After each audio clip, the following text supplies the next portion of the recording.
Hello बच्चा party, आप सभी का एक बार फिर से स्वागत है बच्चों। छत्तीसगढ़ मध्य प्रदेश और आप सभी हिंदी मीडियम विद्यार्थियों के बेटा इस सबसे भरोसेमंद हिंदी मीडियम यूट्यूब चैनल देव एजुकेयर, जहां पास आप सभी बच्चों को मिलता है अकाउंट्स, इकोनॉमिक्स और बिजनेस स्टडीज की ढेर सारी सेशन जो आपको किस लिए मददगार साबित होती हैं, आपकी परीक्षाओं के दृष्टिकोण से बहुत ही मददगार साबित होती हैं, जिससे मैं कह सकता हूं कि आपको 100% में से कम बेटा 80% मार्क्स तो दिला ही सकते हैं। कितने परसेंट मार्क्स दिला सकते हैं? 80% मार्क्स आपके कवर हो सकते हैं, जिस तरीके से मैं पढ़ाने वाला हूं उस तरीके से बेटा।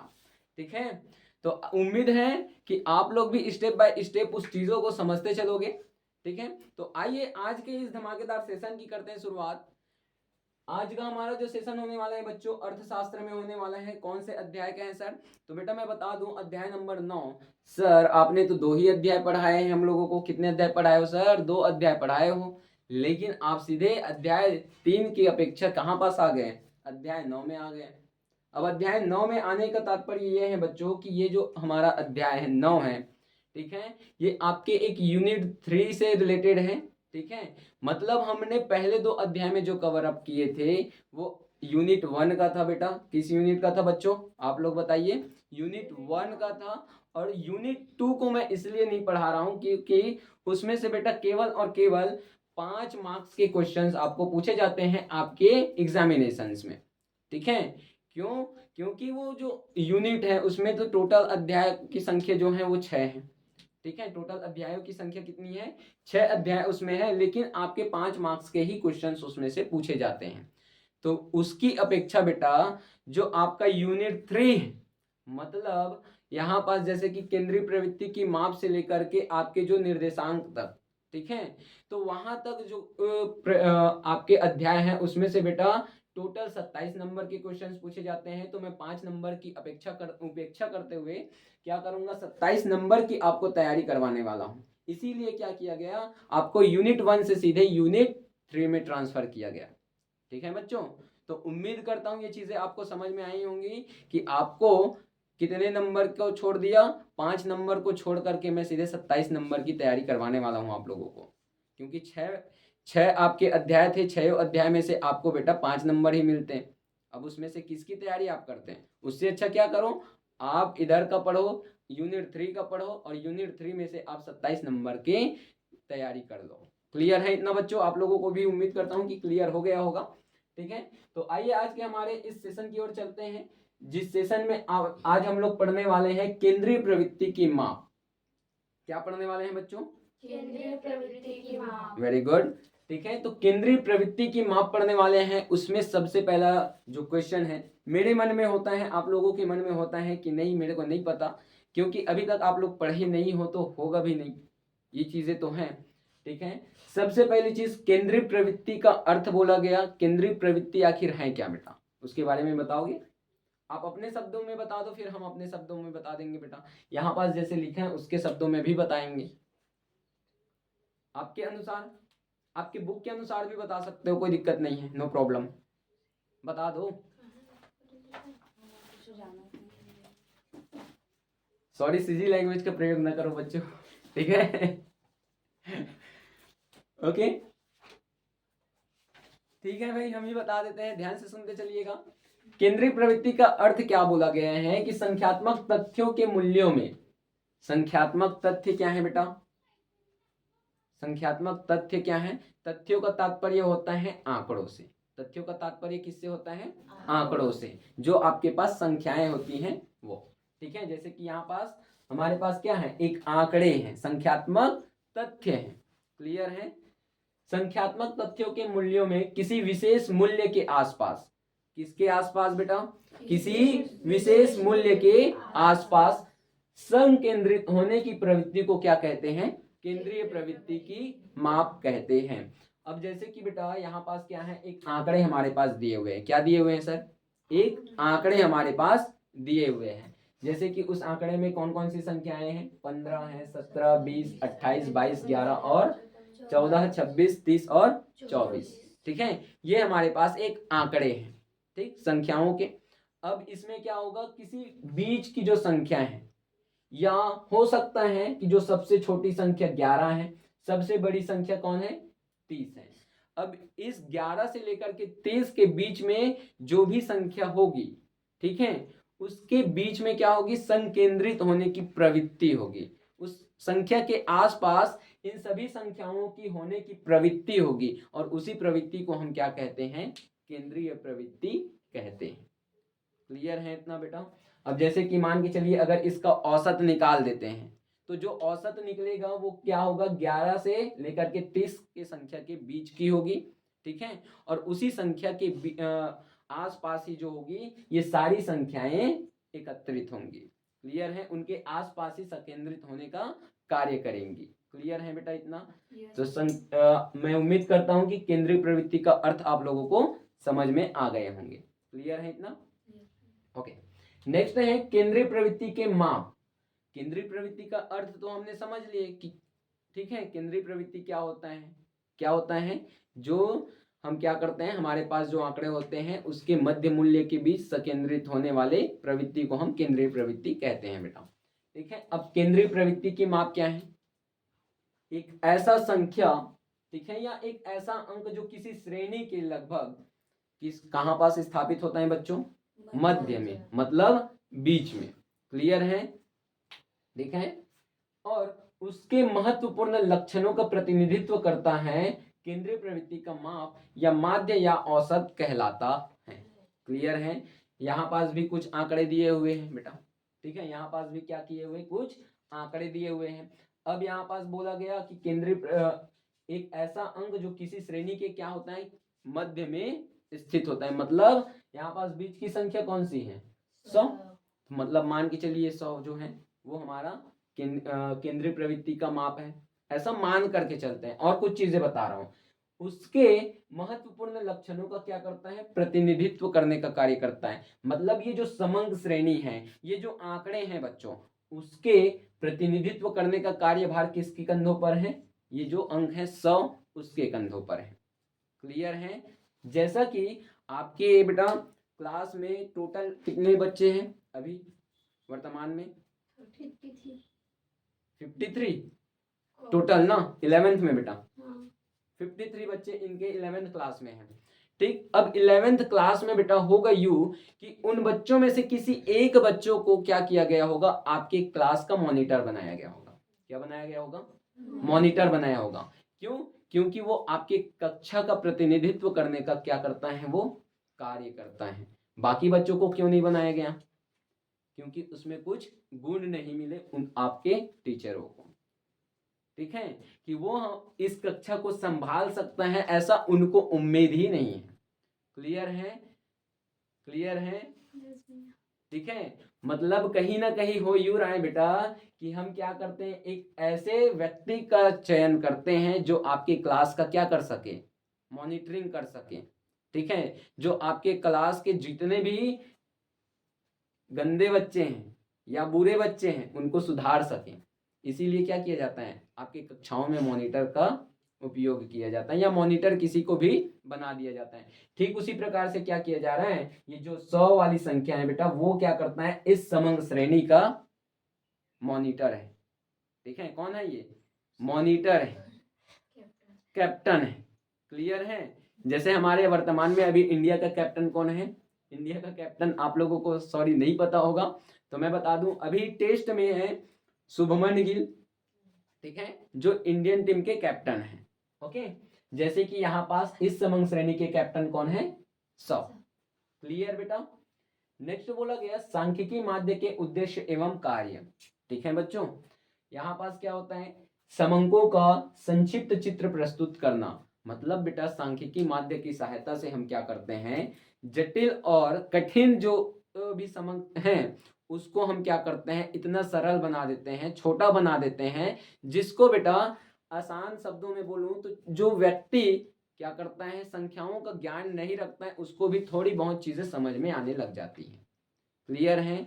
आप क्या करते हो, आपके पास जो भी सांख्यिकी माध्य दिए होते हैं उनके माध्यम से आप आंकड़ों का बेटा इतने सरलता से प्रस्तुत करते हो कि उसको एक साधारण व्यक्ति भी क्या कर सकता है, समझ सकता है। क्लियर है? जिसमें आप बीजगणितीय सूत्रों का भी प्रयोग करते हो। इतना क्लियर है बच्चों?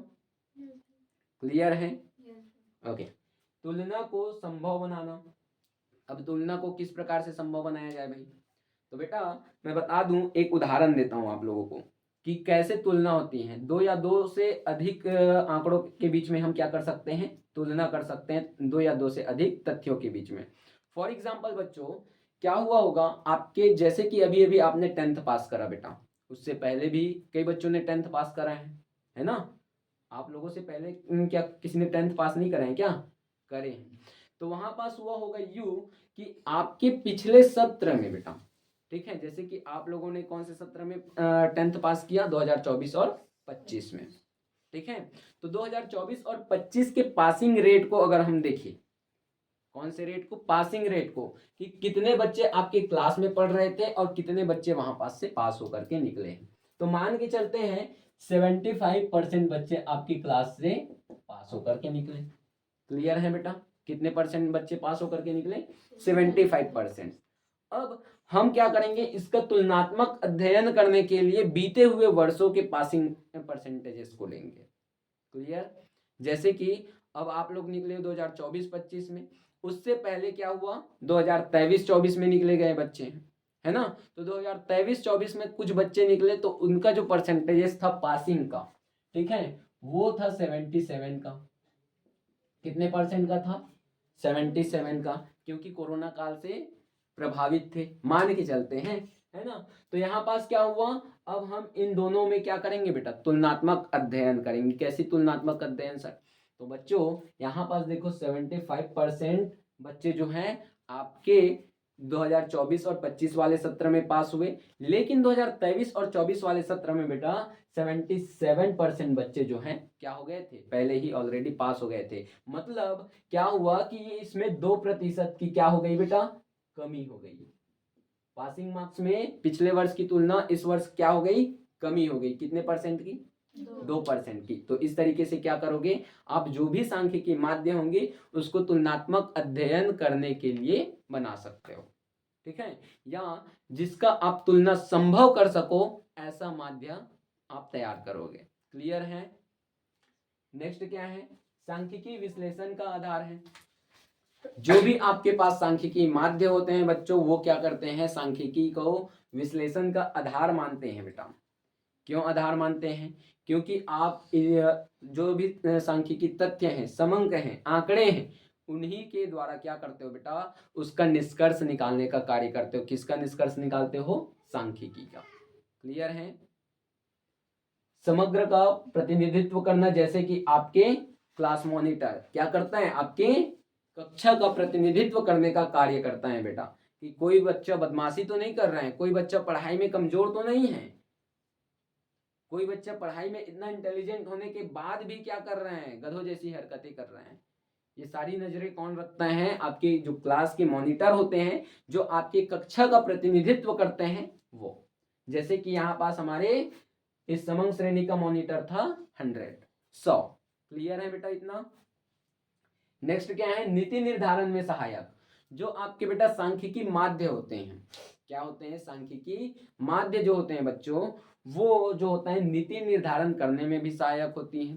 फॉर एग्जाम्पल बेटा, जैसे कि किसी देश में या हमारे देश में क्या हुआ, हमारे देश में उत्पादन के नीतियों में क्या करना है, बदलाव करने हैं। तो उसके लिए हमको क्या चाहिए, नीतियों का निर्धारण करने के लिए पहले हमको सांख्यिकी माध्य की जरूरत पड़ेगी, जिसकी मदद से हम क्या करेंगे बेटा, उसको समझेंगे कि आखिर उत्पादन में कमी हो रही है या वृद्धि हो रही है दूसरे देशों की तुलना में।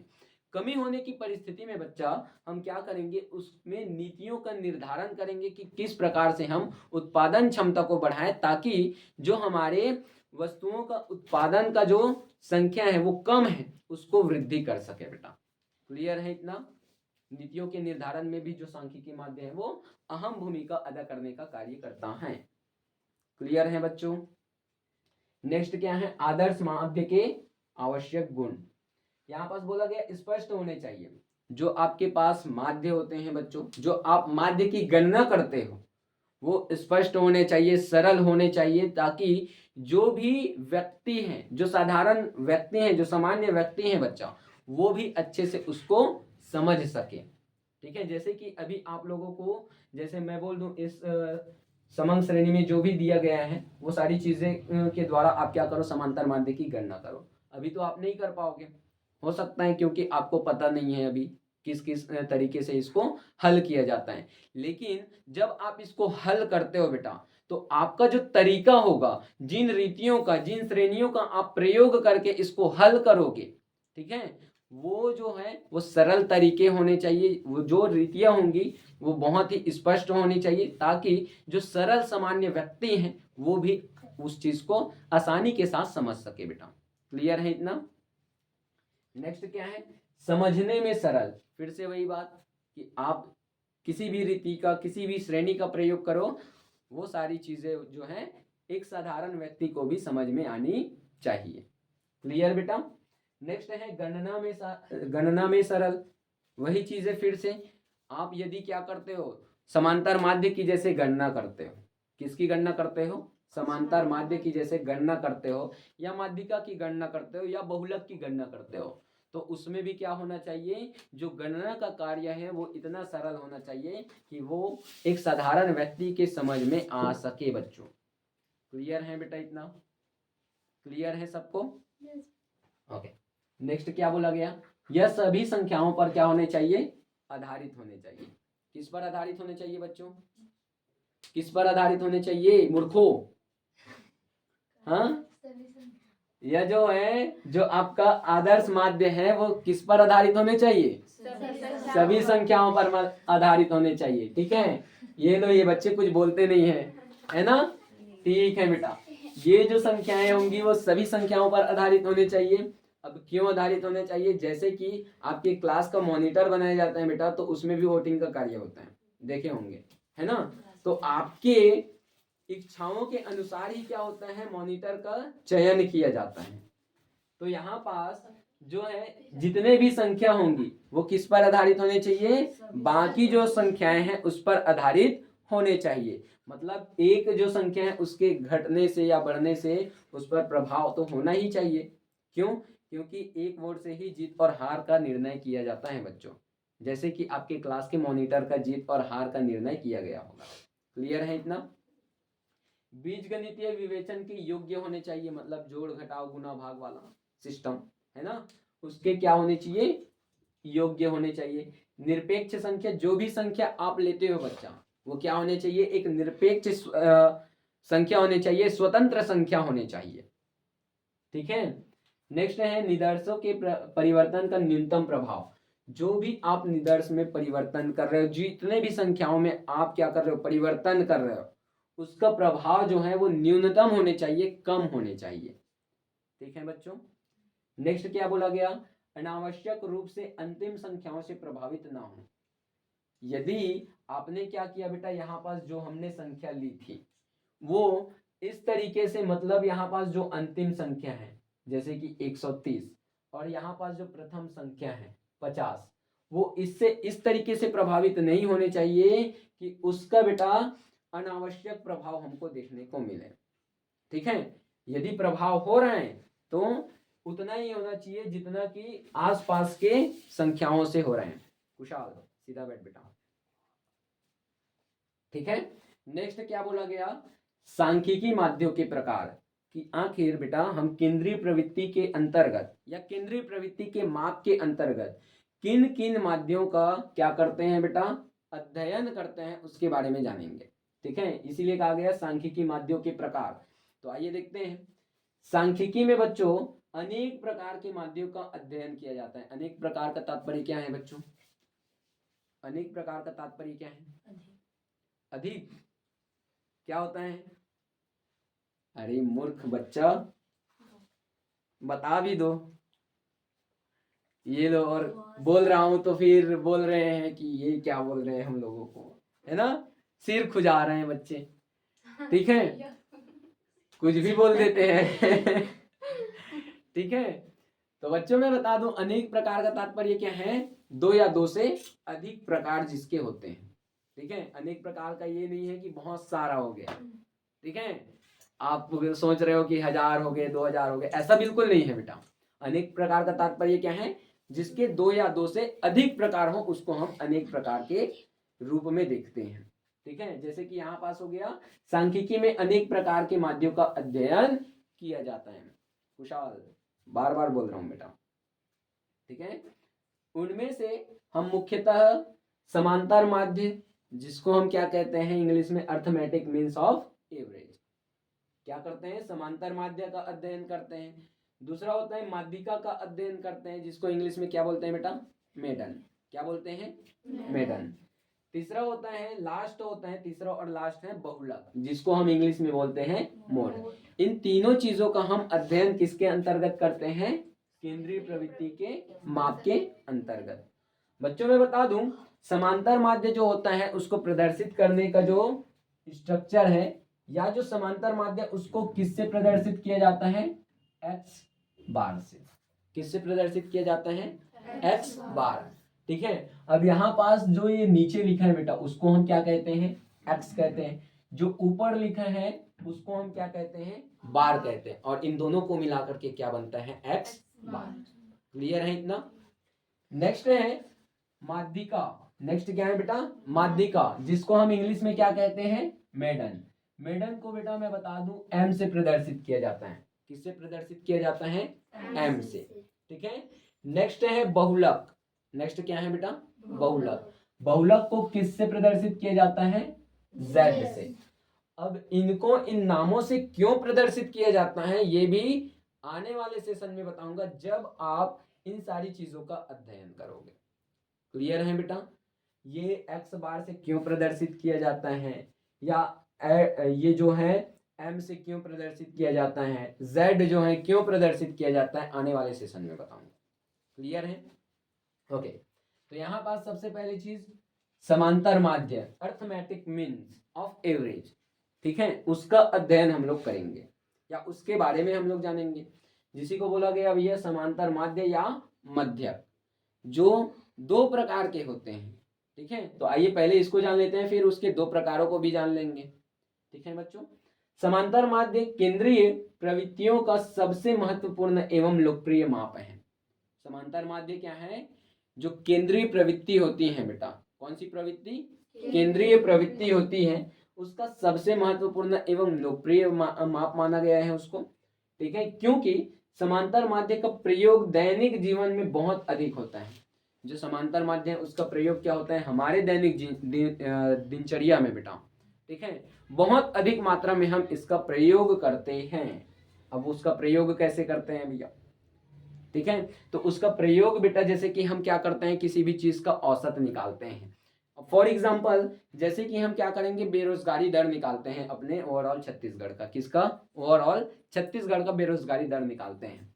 तो हमको क्या चाहिए, पहले तो आंकड़े चाहिए कि कितने जो लोग हैं वो कार्यशील युवा हैं, ठीक है, मतलब कार्य करने के योग्य युवा कितने हैं, उसके बारे में हमको जानकारी चाहिए। अब फिर पिछले वर्ष की तुलना करेंगे कि इस वर्ष कितने लोग जो हैं कार्यशील युवा हैं जो बेरोजगार हो गए हैं। तो अब उसमें क्या करेंगे, हम तुलनात्मक अध्ययन करेंगे। तो तुलनात्मक अध्ययन करेंगे मतलब एक एवरेज निकाल रहे हैं कि कितने लोग बेरोजगार हैं, औसत निकाल रहे हैं। तो समांतर माध्य क्या कहता है, जिसका जीवन में हम क्या करते हैं, बहुत अधिक से अधिक प्रयोग करते हैं। यहाँ पास बोला गया बच्चों, समांतर माध्य वह मूल्य है जो किसी श्रेणी के समस्त पदों, अब श्रेणी के समस्त पद, श्रेणी क्या है, ये जो आपकी समंक माला है, ठीक है, क्या जो है आपके समंक माला यहाँ पास है, ये है, ठीक है, मतलब यहाँ पास दो या दो से अधिक संख्याओं का ग्रुप बोला जा सकता है, ठीक है, दो या दो से अधिक संख्याओं का एक ऐसा ग्रुप जिसको हम क्या करेंगे बेटा, औसत के रूप में देखेंगे या श्रेणी के रूप में देखेंगे। क्लियर है, जैसे कि आप सभी के पिताजी की इनकम, ठीक है, क्या है, आप सभी के पिताजी की इनकम। यहाँ पास बोला गया ना, समांतर माध्य वह मूल्य है जो किसी श्रेणी के समस्त पदों के मूल्य योग में उनकी संख्या का भाग देने से प्राप्त होता है। जैसे कि यहाँ पास कुछ संख्याएं दी हैं, ठीक है, कुछ आंकड़े हमारे पास दी हैं इस समंक श्रेणी में। अब कितनी संख्याएं हैं बेटा, 1 2 3 4 5 6 7 8 9 और ये 10 संख्या हैं। अब हम क्या करेंगे, इनका पहले तो योग कर लेंगे, अब 10 से भाग दे देंगे। अब जो हमको प्राप्त भागफल होगा वही हमारे लिए क्या हो जाएगा, समांतर माध्य हो जाएगा। क्लियर है इतना बेटा, ओके। यहाँ पास समांतर माध्य दो प्रकार के होते हैं। बोला गया बच्चों कि समांतर माध्य कितने प्रकार के होते हैं? दो प्रकार के। कौन कौन से माध्य होते हैं? सरल समांतर माध्य और अरे जोर से बोला करो, खाए पिए नहीं हो?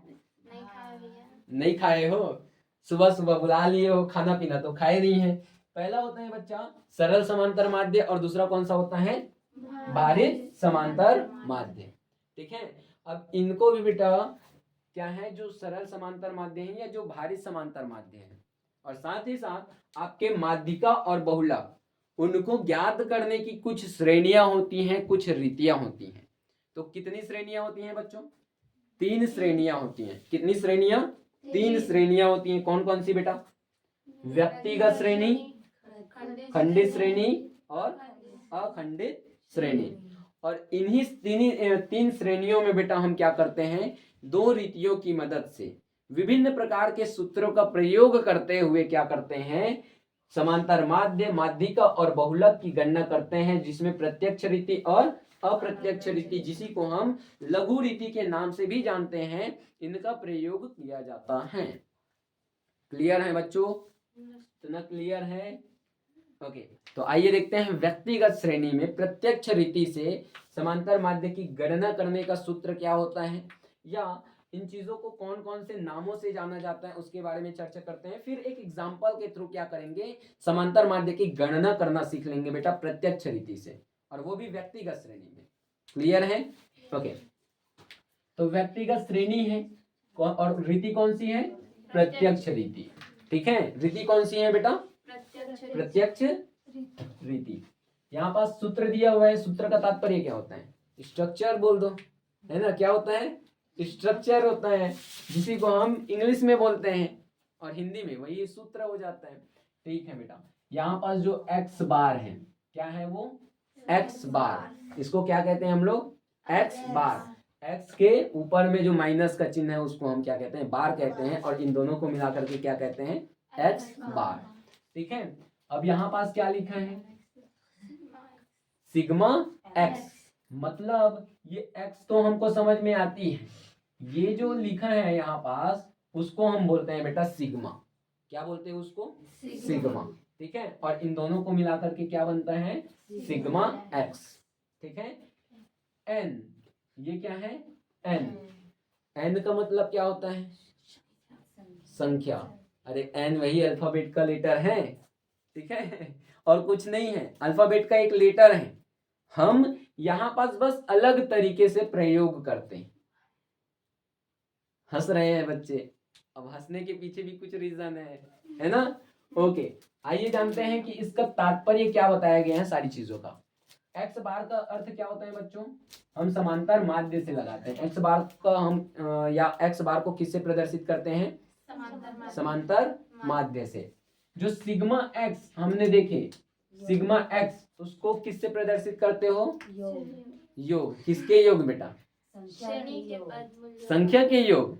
किस श्रेणी के जितने भी पद मूल्य हैं उन सभी का योग।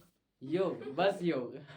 ठीक है, योग समझते हैं। ठीक, ओके भाई, यहाँ पास जो भी समंग श्रेणी है बेटा, जैसे कि हमारे पास ये श्रेणी है, समंग श्रेणी है, आंकड़ों का संकलन है, आंकड़ों का ग्रुप है। ठीक है, उसमें जितने भी पद मूल्य दिए हुए हैं, यहाँ पास जितने भी संख्याएं दी हुई है, उनको हम क्या कहते हैं? पद मूल्य बोलते हैं। क्या बोलते हैं? पद मूल्य बोलते हैं। और इन पद मूल्यों के योग को हम क्या कहते हैं? सिग्मा एक्स से प्रदर्शित करते हैं। ठीक है, पद मूल्य को हम एक्स से प्रदर्शित करते हैं, लेकिन हम पद मूल्यों के योग को किससे प्रदर्शित करते हैं? सिग्मा एक्स से। किससे प्रदर्शित करते हैं? सिग्मा एक्स से। ठीक है बच्चों, और यहाँ पास जितनी भी संख्याओं का ये ग्रुप है, कितनी संख्याओं का ग्रुप है? 10 संख्याओं का ग्रुप है। ओके, जितनी भी संख्याओं का ग्रुप होगा उस संख्या से हम क्या कर देते हैं? भाग दे देते हैं, और प्राप्त भागफल ही हमारा क्या कहलाता है बच्चों? समांतर माध्य। नेक्स्ट है बच्चों n। नेक्स्ट क्या है? n। तो n का तात्पर्य क्या होता है? पदों की संख्या। n का तात्पर्य क्या होता है? पदों की संख्या। मतलब इस समंग श्रेणी में कितने संख्याएं दी हुई हैं या कितने पद दी हुई है, उनकी संख्याओं का योग। क्लियर है बेटा? ओके, तो आइए एक उदाहरण हम लोग देखते हैं, आपके बुक में दिया गया है ये उदाहरण, ठीक है, घबराइएगा बिल्कुल नहीं, क्यों, आप बुक खोल सकते हो, कोई दिक्कत नहीं है, नो प्रॉब्लम, सारी चीजें समझने के लिए, ओके। और यहाँ पास देख करके सीखते हो तो और बहुत अच्छी बात है बेटा, है ना। यहाँ पास बोला गया 7 व्यक्तियों की मासिक आय रुपयों में निम्नानुसार है, जैसे कि एक व्यक्ति का होता है 40 रुपए, दूसरे व्यक्ति कमाता है 60 रुपए, तीसरा व्यक्ति कमाता है 80, चौथा व्यक्ति कमाता है कितना 70, फिर पांचवा व्यक्ति कितना कमा लेते हैं बेटा, और छठवां व्यक्ति 120, और साथ ही साथ सातवां व्यक्ति कितना कमाता है।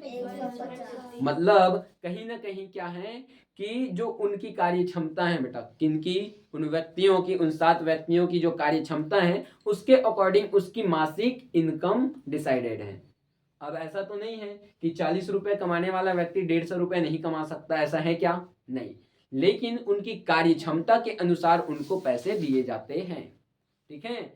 आपको क्या किए जाएंगे, आपकी जो कार्य क्षमता है उसके अकॉर्डिंग ही पैसे दिए जाएंगे बेटा, आप जितना कार्य करोगे उसके बदले में उतना ही पैसा देंगे जितना आप कार्य करते। क्लियर है इतना बेटा। तो यहाँ पास 7 व्यक्तियों की इनकम है, इनके आधार पर हमको क्या करना है, सरल समांतर माध्य की गणना करनी है बेटा। क्लियर है, क्या करनी है, सरल समांतर माध्य की गणना करनी है। अब कौन से रीति के द्वारा करोगे, तो प्रत्यक्ष रीति के द्वारा करोगे। क्लियर है, और कौन सी श्रेणी में कर रहे हो, व्यक्तिगत श्रेणी में, ठीक है। तो यहाँ पास बताया गया प्रत्यक्ष रीति द्वारा समांतर माध्य की गणना हमको करनी है।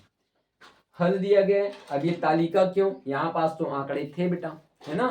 तो बच्चों मैं बता दूं, जो भी आपके पास समंग श्रेणी है उसका आप क्या करोगे, एक तालिका बनाओगे, और तालिका बनाने के बाद ही उसको हल करोगे बेटा।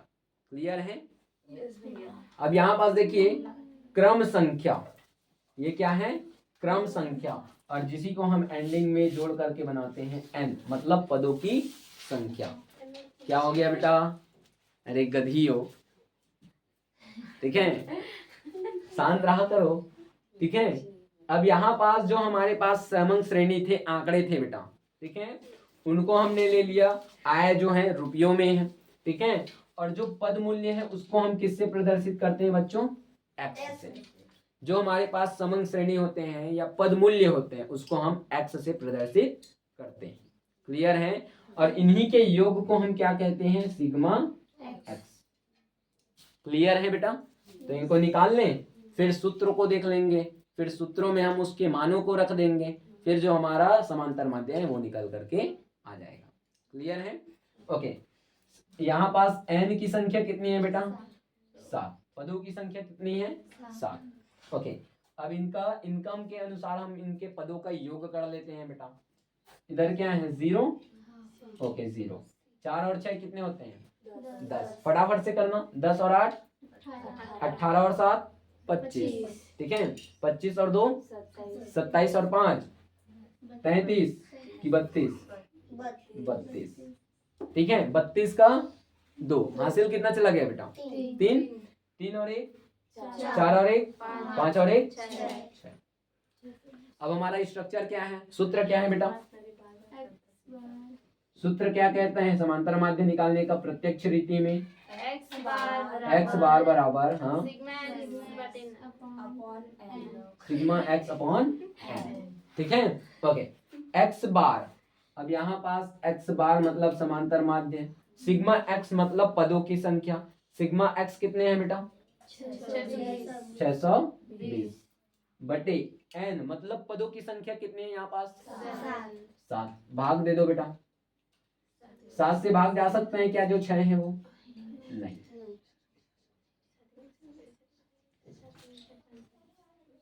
देखो तो अब 7 का पहाड़ा ऐसे पढ़ो कि आपके किससे अधिक ना हो, 62 से अधिक ना हो, 7 अट्ठे, ओके, कितना बच गया बेटा, 62 में से 56 चला गया, आपने ले लिए, पैसों की जरूरत थी, है ना, क्या खाने थे, मैगी खाने थे, ओके, कितने बच गए 6 बच जाते हैं क्या, ओके 6 बच गए। यहाँ पास कितने हैं 0, ये कितने हो गए 60। अब यहाँ पास फिर से 7 का पहाड़ ऐसे पढ़ो कि 60 से अधिक ना हो, सात अट्ठे छप्पन 56। अब यहाँ पास कितने बचे बेटा? 4 बच गए, 0 ले लो, दशमलव आ जाएगा, यही होगा। ओके, अब 7 का पहाड़ा ऐसे पढ़ो कि 40 से अधिक ना हो बेटा। 7 पंचे 35। अब कितना बच गया? अरे सॉरी, 7 पंचे 35। ठीक है, अब कितना बच गया? 5। अब 0 फिर से लगा लो, 7 सत्ते 49। क्लियर है? तो इस तरीके से आपका जो ये सूत्र था उसमें हमने क्या रखे बेटा? मान रखे, और मान रखने के तत्पश्चात हमारा जो x बार मतलब जो समांतर माध्य है बच्चों, उसकी गणना हमने कर ली। किस श्रेणी से? तो व्यक्तिगत श्रेणी से। और किस रीति से? तो प्रत्यक्ष रीति से। क्लियर है बच्चों इतना? ओके, अब एक बेटा आप लोग प्रश्न दो। क्या करोगे? आप लोग खुद से प्रश्न दोगे। आप खुद से एक एक क्या करोगे? संख्याएं बताओगे, जो संख्या कम से कम 7 से 8 संख्या होनी चाहिए। ठीक है, 7 से 8 संख्या होनी चाहिए। ओके, और वो संख्या 1 से लेकर के आपके कहाँ तक की होनी चाहिए? 200 तक की। ठीक है, जिसको हम जल्दी से कर पाए बेटा, जिससे ये सेशन भी बड़ा ना हो। कौन सी संख्या दोगे तेजस? 25। ये लो बेटा 25, आपने संख्या दे दी 25। ओके, हाँ बेटा 132। अरे इसमें दादा को याद करने की क्या जरूरत है? No problem. कौन सा बेटा? 62। ये लो, और 94। ठीक है, और 75, और हाँ 83। और एक और मैं दे देता हूँ बेटा, ठीक है, जिससे 7 संख्याएं हो जाएंगी। मैं दे देता हूँ एक, ठीक है, मैं दे देता हूँ, नहीं 23। ठीक है, ओके। तो यहाँ पास कुछ संख्याएं हैं। अब इसको हमको क्या करना है? पहले तालिका के रूप में तब्दील करने हैं। मतलब ये हमारे पास जो है वो एक समंग श्रेणी है। क्या है बेटा?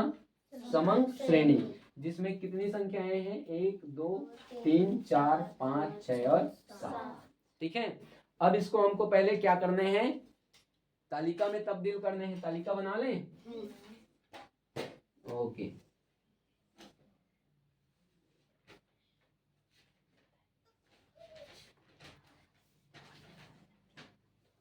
ये क्या है? आपके क्रम संख्या। आपके पहला जो कॉलम है वो क्या हो जाएगा? क्रम संख्या का। और दूसरा जो आपके पद मूल्य है, पद मूल्य को क्या कहते हैं? x। पद मूल्य को क्या कहते हैं? x। कितनी संख्याएं हैं बेटा? 7। हो गया? पहला संख्या कौन सा है? 25। दूसरा संख्या 132। 132। तीसरा संख्या 62। 62। चौथा संख्या 94। 94। पांचवा संख्या 75। 75। छठवा संख्या 83। आगे पीछे हो गया, नो प्रॉब्लम। ठीक है, और लास्ट में हो गया 23। हो गया? अब यहाँ पास n बराबर कितने हैं बेटा? 7। n बराबर कितने हैं? 7। 7 पदों की हमने संख्या ले ली। अब यहाँ पास सिग्मा x हमको निकालने हैं बच्चों। इसको जोड़ दो। 5 और 2 7 और 2 9 और 4 कितने होते हैं? 13। 13 और 5 18। 18 और 3 कितने हुए बेटा? 21। 21 और 3 24। 24 का हासिल कितना गया बेटा? 2। 2 और 2 4 और 3 7 और 6 13। 13 और 9 22। 22 और 7 29। 29 और 8 कितने होते हैं? 37। 37 और 2 39। हो गए? तो 394 आपके पद मूल्यों का योग आ रहे हैं बेटा। हाँ बेटा, इधर का एक नहीं छोड़ेगा। अच्छा सॉरी, 39। 39 का क्या आ जाएगा? 9। हासिल कितना चला गया? 3। 3 और 1 मतलब 494। क्लियर? ओके, अब यहाँ पास पद मूल्यों का योग कितना है बच्चों? 494। अब हमको क्या लेने हैं? सूत्र लेने हैं। कौन सा सूत्र है बेटा प्रत्यक्ष रीति में व्यक्तिगत श्रेणी से समांतर माध्य की गणना करने का? तो सूत्र है x बार बराबर सिग्मा x n। ठीक है, x बार बराबर सिग्मा x कितने हैं हमारे पास? ओ बेटा 494। n कितने हैं? 7। भाग दे दो बेटा। 7 का पहाड़ा ऐसे पढ़ो कि 4 से अधिक ना हो। अच्छा 4 से तो कट नहीं सकता, तो दो संख्या ले लेते हैं और 49 जो है 7 से पूर्ण रूप से कट जा रहे हैं। बहुत अच्छी बात है बेटा। x बार बराबर कितने हो जाएंगे? 7 सत्ते 49। अब बचा क्या बेटा? कुछ नहीं, बच गया लास्ट में 4। अब 4 को ऐसी संख्या से 4 को ऐसे भाग दो कि 7 से अधिक ना हो, लेकिन 7 तो बड़ा है, क्या भाग जा सकता है? तो क्या करेंगे? शून्य लगाएंगे, पॉइंट लगाएंगे। आपका जो आंसर होगा वो गलत हो जाएगा। ठीक है, अब क्यों गलत होगा वो ऑफलाइन वाले बच्चों को लास्ट में बताऊंगा। अरे नहीं सर हमको भी बता दो। ठीक है बताता हूँ। अभी बेटा आपने क्या किया, 7 का पहाड़ा ऐसे पढ़ दिए जैसे कि 49 जो है पूर्ण रूप से कट गया। अब बच्चे ज्यादातर गलती क्या करते हैं, जैसे कि यहाँ पास ये तो पूर्ण रूप से कट गया, तो यहाँ पास जो 4 है उसमें हम 0 ऐड कर देते हैं। फिर क्या करेंगे, 7 का पहाड़ा ऐसे पढ़ देंगे कि 35 से अधिक ना हो या 40 से अधिक ना हो, तो 35 तक आ जाएगा बेटा, है ना? ऐसा ही होगा। लेकिन वो जो संख्या निकाल करके आएंगी, यहाँ पास जब आप पॉइंट लगा देते हो तो वो आपका जो आंसर आएगा वो गलत आएगा। अब ऐसा क्यों? तो यहाँ पास बेटा जैसे कि मैं पहले इसको हल कर लेता हूँ फिर बताता हूँ कि क्यों गलत आएगा। अब यहाँ पास देखो हमने क्या किया, 7 का पहाड़ा ऐसे पढ़ा कि 4 से अधिक ना हो तो आप 0 लगाते, लेकिन मैं क्या करूंगा, पहले 0 बार पढ़ूंगा। कितने बार? 0 बार। ठीक है, अब जब मैं पॉइंट लगाऊंगा, ठीक है, तब इसमें ऐड करूंगा मैं 0। क्लियर है? मैंने पहले 0 बार पढ़े, तब मैंने क्या किया, 4 में 0 लगा दिए, अब हो गया ये 40। क्लियर है बेटा? अब 7 का पहाड़ा मुझे ऐसे पढ़ने हैं कि 40 से अधिक ना हो, तो क्या करूंगा, 7 पंचे 35। अब बचा कितना बेटा, 40 में से 35 चला गया, हमारे पास बच जाता है संख्या जो है 5। अब फिर से 0 लगा दो, कितना बच जाएगा, 50 हो जाएगा वो। अब 7 का पहाड़ा ऐसे पढ़ो कि 50 से अधिक ना हो, तो 7 सत्ते 49। अब ये जो हमारा आंसर है वो तो सही है, ये जो हमारा आंसर है वो क्या है, बिल्कुल सही है। लेकिन आप क्या करते हैं, यहाँ पास पहले 0 लगा देते फॉर एग्जाम्पल। ठीक है, जैसे कि आपने क्या किया, x बार को बेटा क्या कर दिया था 7 दशमलव, अब क्या करते, पहले 5 फिर 9 करते, यही करते बेटा। ठीक है, 7.59 आपका आंसर आता। तो बेटा एक बार जोड़ करके देखो तो या गुना करके देखो कि 7.59 का यदि आप गुना करते हो 7 से बेटा, तो आंसर जो है 494 आना चाहिए। तो क्या आएगा, क्या? हाँ देख लो, 7.59 का गुना आप करके देखो, आपका आंसर 494 आना चाहिए। यदि आ जाता तो मैं इसको भी सही मान लेता, लेकिन ऐसा होगा नहीं बेटा, मैं बता दूं ऐसा होगा नहीं, ये गलत है। आप पहले 0 बार पढ़ोगे तभी जाकर के आपका आंसर जो है सही आएगा। और आप एक बार करके देखना, 70.59 को मल्टीप्लाई करके देखना 7 से, आपका आंसर कहीं ना कहीं 494 के आसपास आएगा बच्चों। क्लियर है? एक बार आप लोग ऑनलाइन वाले बच्चे भी करके देखना, ऑफलाइन वाले तो कर ही रहे हैं बेटा। ओके, तो बच्चों उम्मीद करता हूं कि आप लोगों को केंद्रीय प्रवृत्ति की माप में केंद्रीय प्रवृत्ति का अर्थ समझ में आ गया होगा, केंद्रीय प्रवृत्ति की माप समझ में आ गई होंगी।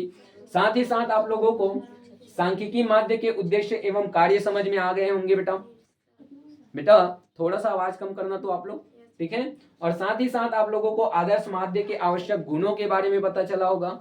और क्या क्या चीजें बताई सर, तो सांख्यिकी माध्यों के प्रकार हमने आप लोगों को बता दिए, साथ ही साथ समांतर माध्य या मध्यक बता दिए बेटा कि आखिर समांतर माध्य की गणना कैसे की जाती है, कौन कौन सी श्रेणियां होती हैं, कौन कौन सी रीतियां होती हैं, उन सभी चीजों के बारे में मैंने आप लोगों को बता दिए। और साथ ही साथ एक एग्जाम्पल दिया और आप बच्चों के द्वारा कुछ समंग श्रेणी दी गई या एक समंग श्रेणी दी गई कुछ संख्याओं का, जिसको हमने क्या किया, उसके मद्देनजर भी हमने एक समांतर माध्य की गणना करी बेटा।